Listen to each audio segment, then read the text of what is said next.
कितने लोग ये बात जानते हैं कि परमेश्वर ने मुझे अपना बनाने के लिए उसने एक बड़ी कीमत को चुकाया है।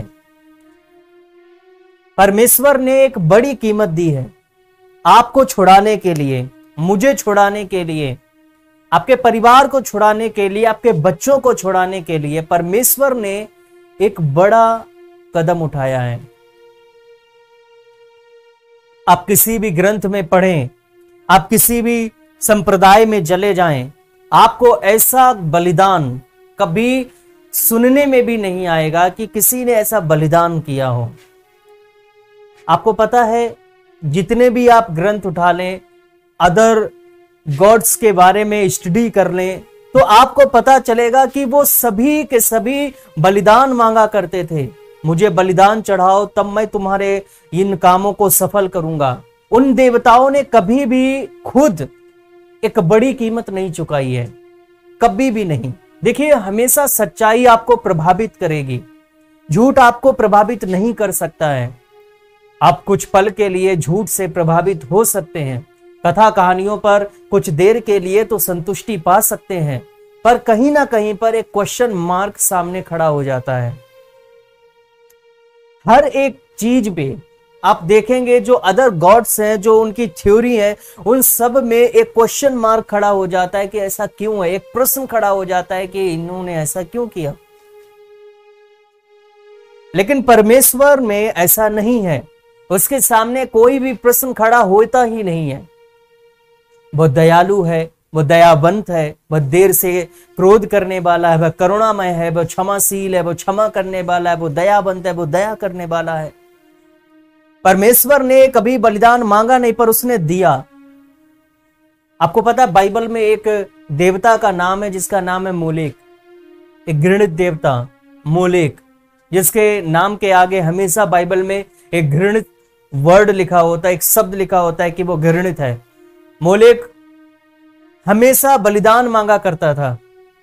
जब युद्ध अगर जीतना होता था तो वो अपने पहलोठे का बलिदान करे, वो अपने पहलोठे को मारे, उसको बलि करे। आपको पता है कि युद्ध हो रहा था और जब इजरायली जीत रहे थे तो मोलेक लोगों ने क्या किया, मोलेक के मानने वालों ने क्या किया, उन्होंने बलिदान चढ़ाना शुरू किया, उन्होंने बलि करना शुरू किया। अपने बच्चों को मार मार कर वहीं पर घाट पर उन्होंने उसको मारा और बलिदान किया, उनको इजरायलियों को हराने के लिए।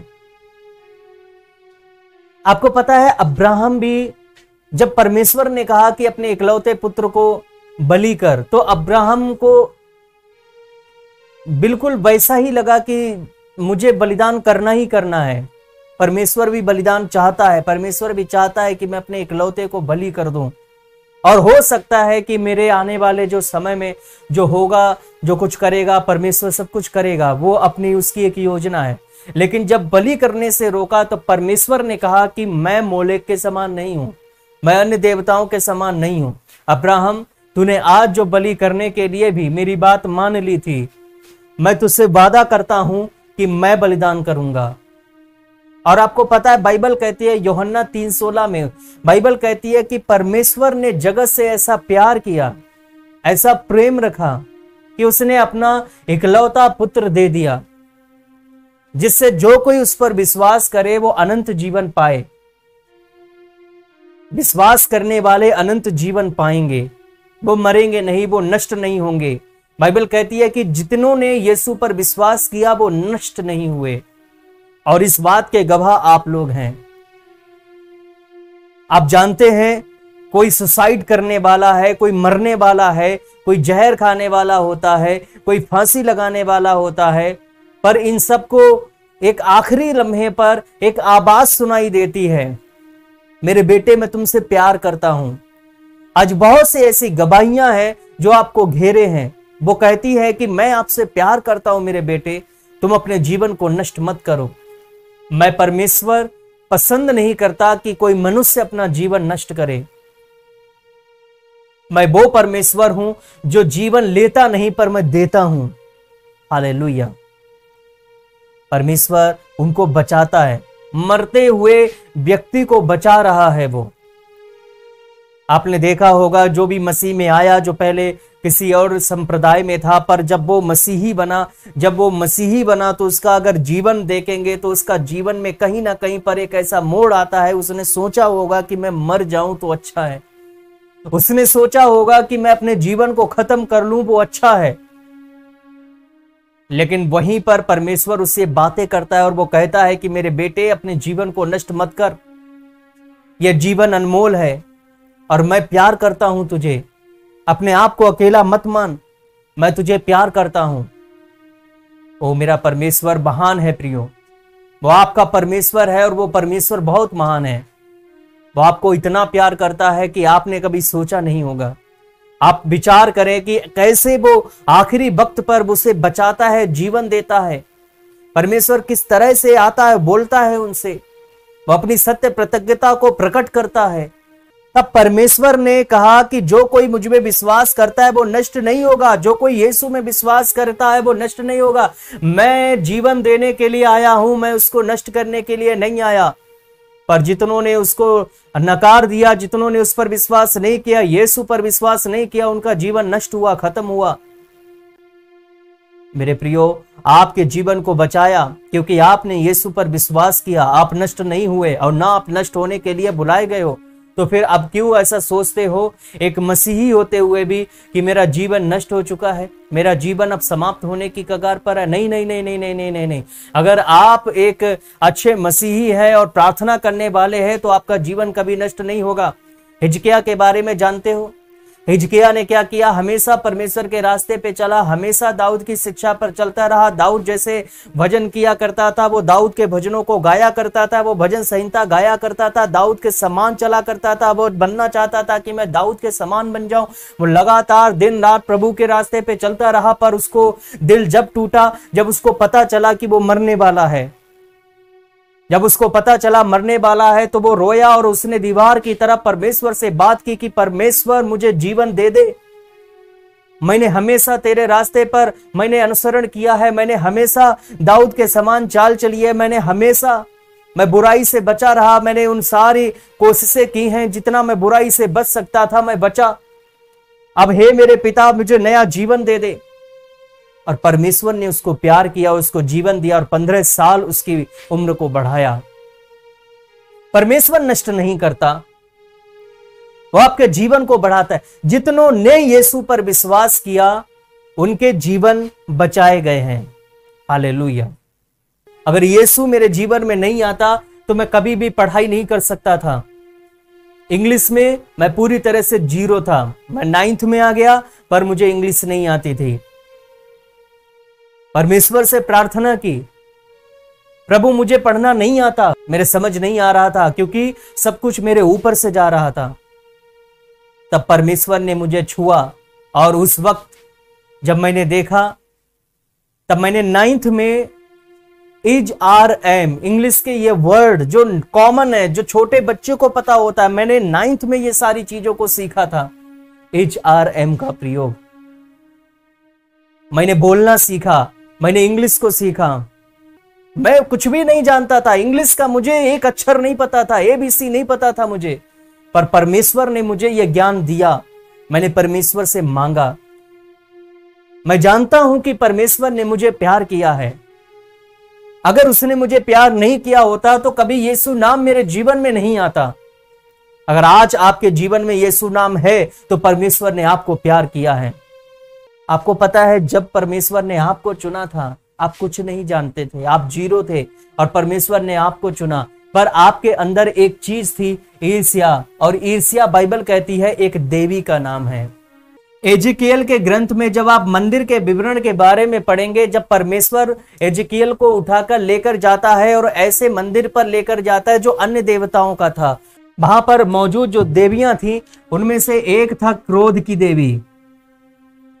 ठीक है, एक क्रोध की देवी थी और एक वासना की देवी थी, व्यभिचार, एक वासना की देवी थी।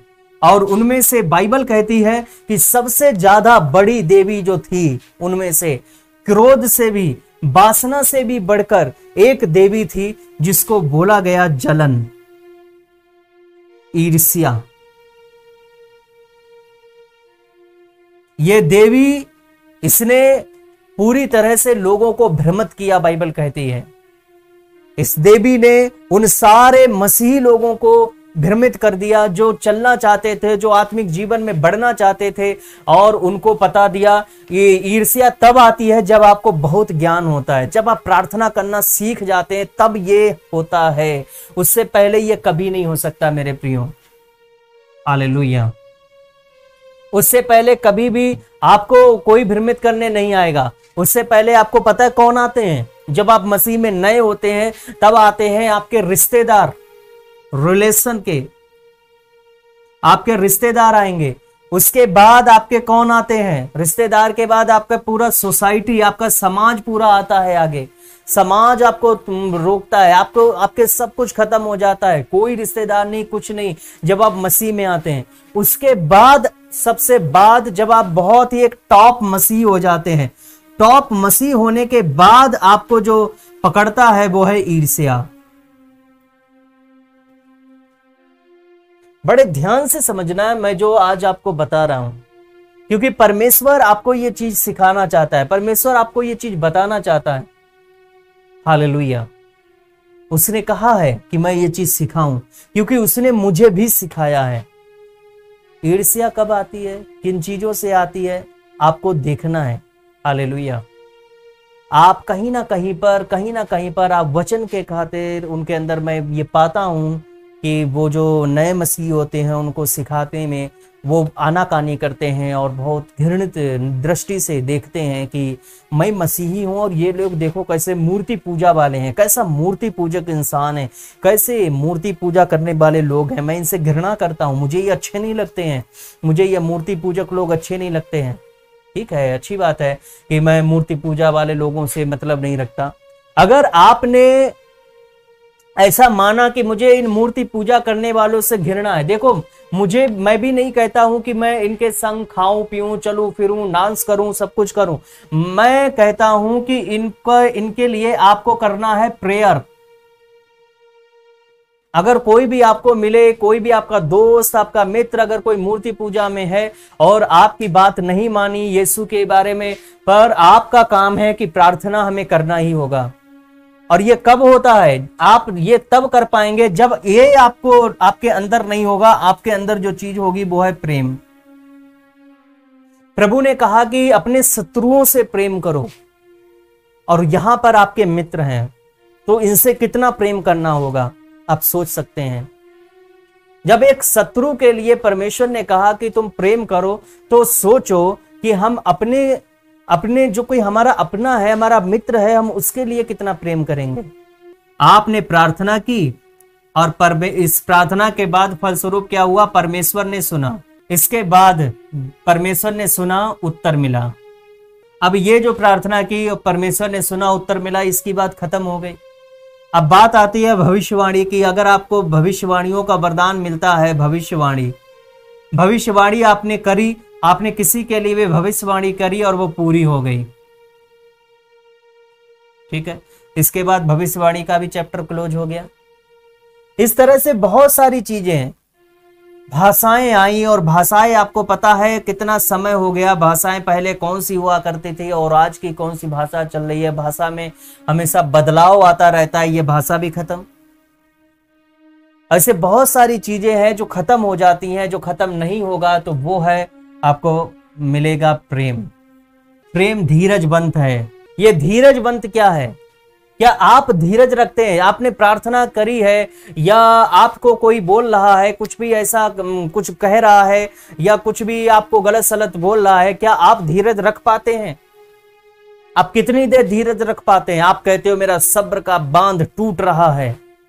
अगर आप एक सब्र को बांध के अंदर रखोगे तो वो बांध टूटेगा ही टूटेगा, क्योंकि बांध बनते ही टूटने के लिए हैं। पर धीरजवंत और बांध में बहुत अंतर है। बांध अलग चीज है, धीरजवंत अलग चीज है। धीरजवंत का मतलब है, जो पीछे जो आपको दिखाई दे रहा है ना, वंत, ये वंत का मतलब आप जानते हो। वंत का मतलब होता है धनी, हर चीज का, उस चीज का धनी होना, किसी चीज का धनी होना। जैसा कि एक शब्द आता है दयावंत। अब परमेश्वर के लिए हम बोलते हैं परमेश्वर तू दयावंत है। मैं एक गीत गाता हूं, तू दयावान है, तुझ पे दया हम मांगते, तू क्षमाशील है, तुझसे क्षमा हम मांगते। ये जो दयावान, दयावंत, ये जो शब्द है इस चीज को बताता है कि आप उस चीज के धनी हैं, आप उस चीज के मालिक हैं, उसको वंत कहते हैं। तो धीरज के आप मालिक हैं, और धीरज का बांध, ठीक है, बांध हमेशा होते ही है टूटने के लिए। अगर आप बांध बनाकर रखते हो, आप कहते हो मेरा सब्र का बांध टूटने वाला है, तो मेरे प्रियो वो बांध टूटेगा, और वो जैसे ही टूटेगा उसको भी लेकर जाएगा और खुद भी जाएगा, खत्म, बात खत्म। लेकिन धीरजवंत कभी ऐसा काम नहीं कर सकता। इसीलिए पौलुस ने कहा है कि प्रेम क्या है, धीरजवंत है। अगर प्रेम में सब्र का बांध होता, अगर प्रेम में किसी प्रकार का बांध होता, तो प्रेम कभी भी टूट सकता था, कभी भी प्रेम तोड़ा जा सकता है, पर प्रेम कभी तोड़ा नहीं जा सकता। ये तो उसका मालिक है, ये धीरज का मालिक है। हालेलुया। अगला वचन आता है, प्रेम कृपालु है, प्रेम कृपा करने वाला है। उसके बाद कहता है डाह नहीं करता। आज बहुत से लोग भोजन अगर किसी को खिलाते हैं तो मैं कहता हूं कि वो सबसे ज्यादा डाह की नजरों से देखता है, कितना खाएगा रे और कितना भोजन करेगा पता नहीं। इसीलिए नीति वचन में लिखा है कि डाह का भोजन नहीं करना, कि बार बार दावतों का भोजन मत किया करो। लोग दावतों में बड़े आसानी से, बहुत गौर से जाते हैं, अच्छे से दावतों को उड़ाते हैं, मजे से खाते पीते, बोले पेट भर के खाएंगे, और उसके बाद क्या होता है कि पेट भर के खाते तो हैं, उसके बाद डॉक्टर के पास जाते हैं कि डॉक्टर साहब मेरा पेट बहुत खराब है, दवा दो, गोली दो, इंजेक्शन लगाओ, बोतल चढ़ाओ, मैं बहुत हालत खराब हो गई है। और डाह का भोजन करके आए हो। जो आपको प्रेम से भोजन खिलाता है, कभी भी आप बीमार नहीं हो सकते हो। प्रेम के भोजन में आप बीमार नहीं हो सकते। आपने उसको धन्यवाद दिया, मेरे पिता मैं तेरा धन्यवाद करता हूं कि तूने भोजन दिया मुझे खाने के लिए। जो प्रेम करता है उसके अंदर वो ये सारी चीजें नहीं होंगी, वो बुराई नहीं करेगा। बुराई करने वाले लोग अलग हैं, बुराई शैतान का काम है, वो बुराई करवाता है। आज बहुत से लोग बुराइयां करते हैं, आप में ये बात नहीं होनी चाहिए। जितने भी यहाँ पर सुन रहे हैं, कान खोलकर सुनना, कभी भी बुराई आपके अंदर दिखनी नहीं चाहिए। अगर आपका मुंह किसी की बुराई कर रहा है, किसी को बोल रहा है, आपको पता है दुष्ट आत्मा के दिए शब्द आप रिसाइट कर रहे होते हैं। आपको पता है मंत्र, आपने नाम सुना होगा, मंत्र नाम आपने सुना। मैं एक लेख पढ़ रहा था, वो लेख मैं आपको बताता हूं, मुझे वो प्रभावित किया, उस लेख ने मुझे बहुत ही ज्यादा प्रभावित किया। वो लेख में ये लिखा हुआ था, मैं एक पुस्तक पढ़ रहा था, उसमें ये लिखा हुआ था कि जब कोई प्रेम से कोई बात अगर कहे, कोई शब्द ऐसा है, कोई शब्द अगर बहुत प्रेम पूर्वक बोलता है, अंदर से प्रेम जागा हुआ, अंदर से उमड़ा हुआ प्रेम, एक फिक्र, इस प्रेम के साथ में एक फिक्र लगी हुई होती है, एक केयर लगी हुई होती है, उसकी केयर करने वाली भावना, ये सारी चीजों के साथ में जब कोई एक शब्द कहता है, जैसे ही वो शब्द बोलता है, वो शब्द बन जाता है मंत्र। ये मंत्र जो शब्द है ना, ये मंत्र मैं आपकी समझ के लिए मैं यहां पर लिख रहा हूं, ठीक है। एक्चुअली में मैं यहां पर लिखने वाला हूं वो है वर्किंग वर्ड, मतलब ना कार्यशील, एक ऐसा वर्ड जो है, वर्ड जो है, आपको पता है जब इसका जब ये उच्चारण होता है ना तो वो कुछ ना कुछ करता जरूर है ना। तो ये प्रेम से जब कोई बात कहता है तो वो जरूर पूरी होती है। हालेलुया। मुझे ये बात ने हैरान कर दिया कि क्या ये बात सत्य है, क्या ये बात सही है कि मैं जब गहराई के साथ में कुछ कहता हूं, प्रेम के साथ में जब मैं कहता हूं, तो क्या तभी मुझे समझ में आया हीलिंग के बारे में। प्रेरित पेतरुस और यूहन्ना जब मंदिर में गए थे तो एक ऐसा भिखारी था, एक लंगड़ा भिखारी था जो सुंदर नामक फाटक पर बैठा हुआ था। तो वहां पर वो नजरों से देख रहा था कि मुझे भी कुछ मिल जाए। तो उन दोनों ने एक दूसरे को देखा और उसने बड़े प्रेम से एक फिक्र, एक केयर, एक अंदर से होने वाली वो चीज से बोले, यीशु मसीह के नाम में जो मेरे पास है वो मैं तुमको देता हूं, यीशु मसीह के नाम में उठ और चल फिर। अब वो काम किया, वर्किंग, और वो तुरंत उठा और दौड़ने लगा, चलने फिरने लगा। मैं समझ गया मसीही जीवन का जो केंद्र बिंदु है वो है प्रेम, लव। हालेलुया। ये केंद्र बिंदु है। अगर ये है तभी आप हीलिंग कर सकते हैं, वरना आप हीलिंग नहीं कर सकते मेरे प्रियो। नेवर, आप कभी भी हीलिंग नहीं करने वाले, आप कितनी भी कोशिश करो। हीलिंग कब होती है? जब आप प्रार्थना करते हो तो प्रार्थना में आपके उस व्यक्ति के प्रति एक स्नेह, एक प्रेम होना चाहिए। एक ऐसा प्रेम, अटूट प्रेम वाकई में आप चाहते हो परमेश्वर के सामने कि मेरे परमेश्वर, मैं चाहता हूं कि ये व्यक्ति चंगा हो, मैं चाहता हूं कि ये भाई, ये बहन पूरी तरह से आजाद हो, छुटकारा पाए। जब वो दिल से, हृदय से जब वो प्रार्थना करता है, आस्था और विश्वास के साथ जब वो प्रार्थना करता है, तो वो जरूर चंगा होता है और 100% वो चंगा होता है। आज के लोग जब प्रार्थना करते हैं, सर्वशक्तिमान खुदाबंद परमेश्वर, मैं तेरा धन्यवाद करता हूँ, ये लोग चंगे हो जाएं प्रभु, इन पर आशीष हो, इन पर बढ़ती हो प्रभु, तेरी महिमा आराधना हो खुदाबंद परमेश्वर, ऐसा ही हो जाए खुदाबंद परमेश्वर। ऐसा इसके जीवन में होता चला जाए, इसके जीवन में चला होता जाए खुदाबंद परमेश्वर, ऐसा हो जाए in the name of Jesus, आमीन। वाह वाह वाह, क्या बात है। उसने एक मंत्र के समान उसको दोहराया, उसको रिसाइट किया, उसने बोला, पर यह काम नहीं हुआ क्योंकि इसका अभाव था। ओह, मैं समझ गया कि पौलुस जो सिखाना चाहता है वो यही है कि अगर ये प्रेम नहीं है तो इस दुनिया में कुछ भी नहीं है।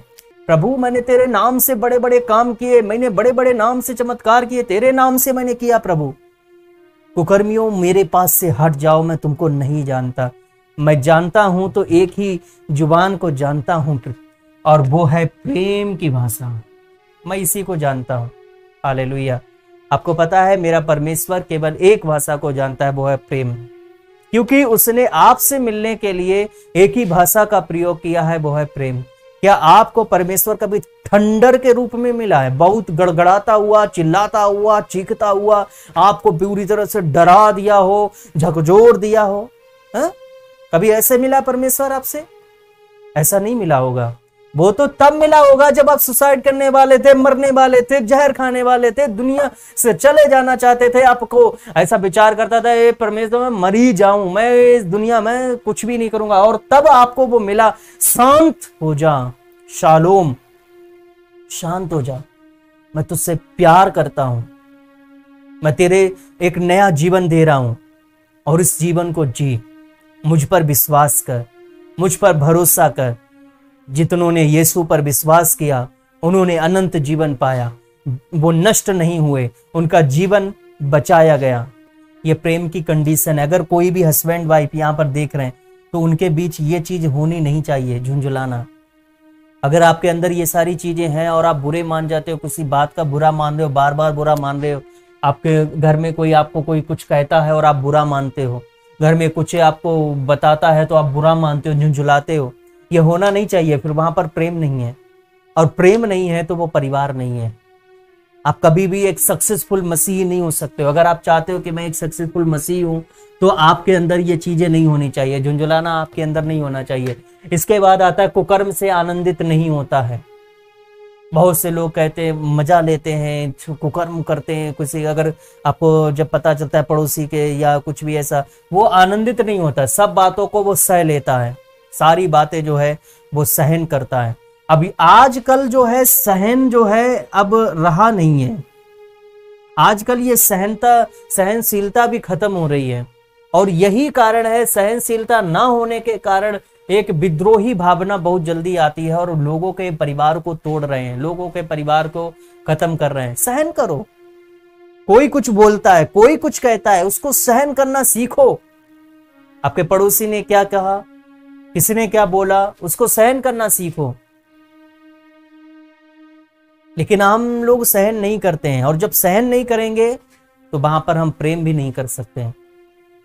क्योंकि अगर इनमें से एक भी वर्ड यहां पर लिखा है ना, अगर एक भी वर्ड यहां पर से आपके अंदर नहीं है तो प्रेम अधूरा है।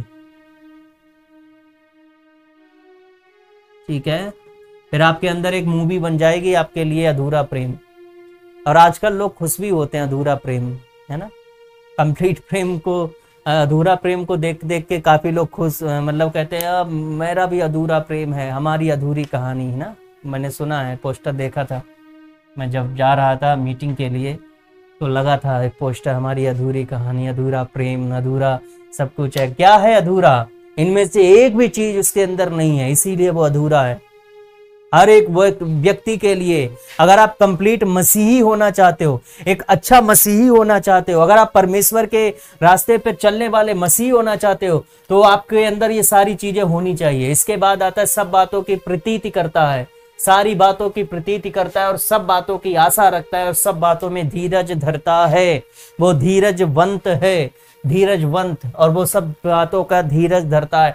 मैं धीरज रखूंगा, मैं सहन करूंगा, मैं झुंझुलाऊंगा नहीं, मैं बुराई नहीं करूंगा, मैं फूलूंगा नहीं और मैं बुराई नहीं करूंगा। ये सारी चीजें उसके अंदर है। देखो, विश्वास, आशा, प्रेम, तीन चीजें हमें दी गई हैं। विश्वास, आशा, प्रेम। सबसे पहले कि हमें मसीह पर विश्वास करना है। विश्वास के बारे में मैंने बताया, विश्वास का मतलब आस्था। हम परमेश्वर में आस्था रखेंगे, ठीक है, परमेश्वर में आस्था रखेंगे। दूसरी बात, हम आशा रखेंगे कि हम स्वर्ग जाएंगे। आपको आशा दी गई है, आपकी आशा यह है कि आप स्वर्ग जाएंगे और आप 100% स्वर्ग जाएंगे और आपको स्वर्ग जाने से कोई रोक नहीं सकता। मैं आज आपसे कहता हूं, आप कभी नरक नहीं जाएंगे, आप स्वर्ग जाएंगे, क्योंकि आपने यीशु मसीह में विश्वास कर लिया है। मैं आप पर विश्वास करता हूं। और यहां पर प्रेम, और प्रेम में लिखा गया है कि सबसे बड़ा इनमें से प्रेम ही है। सबसे बड़ा, इन सारी चीजों में सबसे बड़ा प्रेम है। सब कुछ खत्म हो जाएगा पर प्रेम कभी खत्म नहीं हो सकता। यह प्रेम ऐसी चीज है जो जानवरों में भी डाल दी गई है, जो जानवरों को भी लगाव हो जाता है।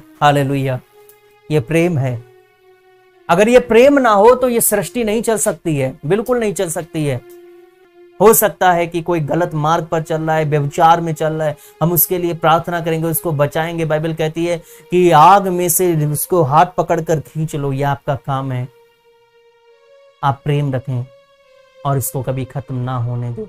आइए अब हम परमेश्वर को कुछ दान देते हैं, हम परमेश्वर के वचन को बढ़ने के लिए। आपको पता है कलीसिया हमेशा बढ़ती जाए, यही मेरा हमेशा जो है एक मिशन रहा है, एक हमारी सोच रही है, हमेशा एक मेरा मन रहा, एक मेरा दिल रहा। लेकिन ये सब तब हो पाता है जब हम कुछ देते हैं, जब हम कलीसिया में बोते हैं। जब आप कलीसिया में बोते हैं तब ही परमेश्वर जो है उसको और आगे बढ़ाता जाता है। आपको पता है परमेश्वर ने उन सारे लोगों को, उनका मन बदला था, उन सारे लोगों को मन में डाल दिया था और वो लोग अपनी भूमि को भी बेच बेच कर प्रेरितों के चरणों पे रखा करते थे। 12 लोगों से कलीसिया शुरू हुई पूरे विश्व भर में। आज विश्व के कोने कोने पर कलीसिया स्थापित हो चुकी है, चाहे वो किसी भी मिशन से क्यों ना हो, पर यीशु का नाम हर जगह पहुंच गया है। फिर चाहे वो कैथोलिक हो, चाहे वो प्रोटेस्टेंट हो, चाहे वो मेथोडिस्ट हो, चाहे लूथरन हो, चाहे एंजिकल हो, चाहे कुछ भी हो, सब कुछ में किसी न किसी रीति में आज विश्व के कोने कोने में कलीसिया फैल चुकी है। यीशु का नाम आ चुका है, बाइबल उनके हाथों में आ चुकी है, विश्व के कोने कोने में। अभी कुछ ऐसे और भी लोग रह गए जहां तक वचन पहुंचाना है। मेरे प्रियो, उसके लिए आपको क्या करना है? बीज बोना है। अपनी कमाई का 10वां हिस्सा आप जरूर दिया करें। अपनी कमाई का 10वां हिस्सा आप कलीसिया में जरूर दें। आपके इस दशमांश से किसी का जीवन बदलता है। आपके इस दशमांश से भूखे को रोटी मिल सकती है। आपके इस दशमांश से, क्योंकि आप सभी इस बात के गवाह हैं कि कलीसिया इसका प्रयोग कैसे करती है। और मैं कहूंगा कि परमेश्वर ने लोगों को चुना है इसे आगे बढ़ाने के लिए, इसे चलाने के लिए।